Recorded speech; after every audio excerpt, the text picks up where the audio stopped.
El verdadero evangelio de Cristo versus el evangelio falso. 1. El evangelio falso del cristianismo carnal. Un evangelio falso. En la actualidad prolifera un evangelio falso del cristianismo carnal que ha engañado a muchas almas. La mayor parte del cristianismo de hoy no se ha sometido al señorío de Jesucristo. Estas almas han edificado su casa sobre la arena y, por lo tanto, sucumben fácilmente a esta enseñanza que ha saturado a nuestra nación y a nuestros púlpitos. Por lo tanto, nuestro propósito es exponer el verdadero evangelio y el falso, presentando claramente las advertencias de la palabra de Dios de que no debemos sembrar para la carne, sino para el espíritu. Espero que tengas un corazón receptivo y la Biblia abierta al orar que Dios sobre en nosotros a través de su espíritu. La Biblia nos advierte sobre este falso evangelio en Gálatas 6, 7, 8. No os engañéis, Dios no puede ser burlado, pues todo lo que el hombre sembrare, eso también segará. Porque el que siembra para su carne, de la carne segará corrupción, mas el que siembra para el espíritu, del espíritu segará vida eterna. En mi opinión, esta es una advertencia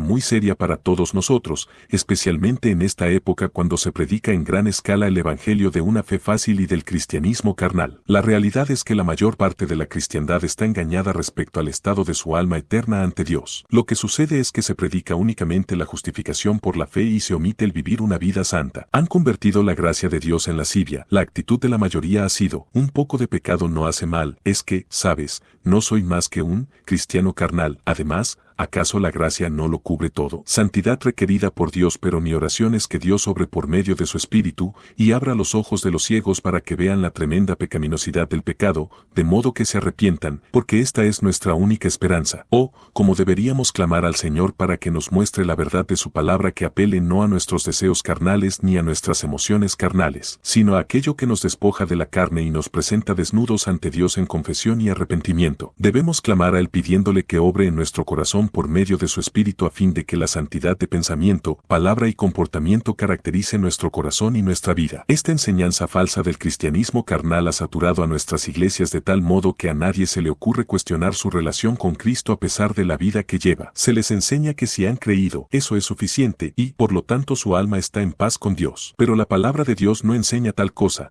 sino que afirma lo contrario. Leemos en Hebreos 12:14, seguid la paz con todos y la santidad, sin la cual nadie verá al Señor. Sí, la santidad tiene que caracterizar nuestra vida, pues no nos ha llamado Dios a inmundicia, sino a santificación. Primera de Tesalonicenses 4:7. Nos escogió en Él, Cristo, antes de la fundación del mundo, para que fuésemos santos y sin mancha delante de Él. Efesios 1:4. Dice también que Él nos salvó y llamó con llamamiento santo. Segunda de Timoteo 1:9. Este es el mismo que nos ordena como hijos obedientes, no os conforméis a los deseos que antes teníais estando en vuestra ignorancia, sino, como aquel que os llamó es santo, sed también vosotros santos en toda vuestra manera de vivir, porque escrito está, sed santos porque yo soy santo. Primera de Pedro 1:14-16. Nuestro pasaje de Gálatas 6 declara lo mismo. Dios quiere que comprendamos y que no nos dejemos engañar por esta falsa enseñanza, sea lo que fuere que los falsos predicadores y maestros digan al respecto, pues todo lo que el hombre sembrare, esto también segará. Mi amigo, si siembras para la carne, de la carne segarás corrupción. No importa cuántas profesiones de fe hayas hecho o a cuál iglesia pertenezcas, no te puedes burlar de Dios. Él no hace acepción de personas. Cada persona que siembra para la carne segará corrupción. Dios da arrepentimiento. El hombre que siembra continuamente para la carne, nunca ha sido salvo, nunca ha nacido de nuevo. ¿Por qué? Porque por medio de la convicción que da el Espíritu Santo,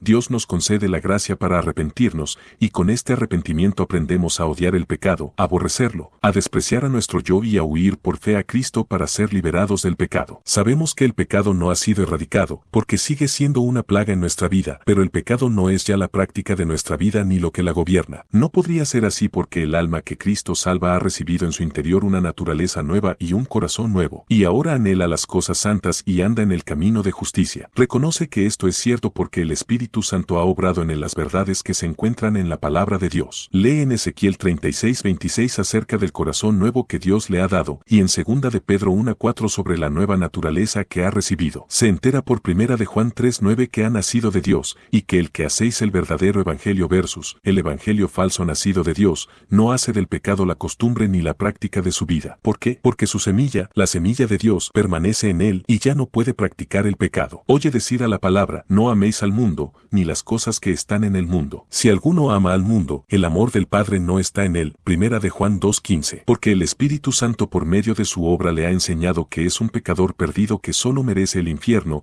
que por haberse postrado a los los pies de Dios con arrepentimiento, y por haber acudido a Cristo por su fe en Cristo como su Señor y Salvador y por haber reconocido que sus pecados también crucificaron a Cristo, ya no quiere tener nada que ver con el mundo. El amor de Dios ha sido derramado en su corazón por la obra del Espíritu Santo en él. Además, aprende bien que todo lo que hay en el mundo, los deseos de la carne, el deseo de entregarse a los placeres, no proviene del Padre y, por lo tanto, lo aborrece y clama en su contra porque es lo que crucificó a Cristo. Aprende que la vanagloria de la vida, el deseo de acapararse toda la atención, no proviene del Padre, sino del mundo, es decir, del sistema satánico del mundo del pecado y, por lo tanto, lo aborrece y clama en su contra porque es lo que crucificó a Cristo. También aprende que el mundo pasa y sus deseos, pero el que hace la voluntad de Dios permanece para siempre. Por lo tanto, desea por gracia hacer la voluntad de Dios, la cual es andar en la justicia y santidad de la verdad. Efesios 4:24. Una naturaleza nueva, puesto que Dios concede a cada pecador que salva un corazón nuevo y una nueva naturaleza, y pone su Espíritu Santo dentro de él para guiarlo a toda la verdad. Ese pecador redimido ahora escudriña la palabra de Dios, no para buscar pasajes que justifiquen sus pecados, sino buscar las palabras que le adviertan sobre el pecado y le muestren cómo huir del pecado a Cristo. Lee en Romanos 8:6, porque el ocuparse de la carne es muerte, pero el ocuparse del Espíritu es vida y paz. Así que comienza a clamar al Espíritu Santo para que lo libre de una mente carnal y le dé una mente espiritual de vida y paz en Cristo.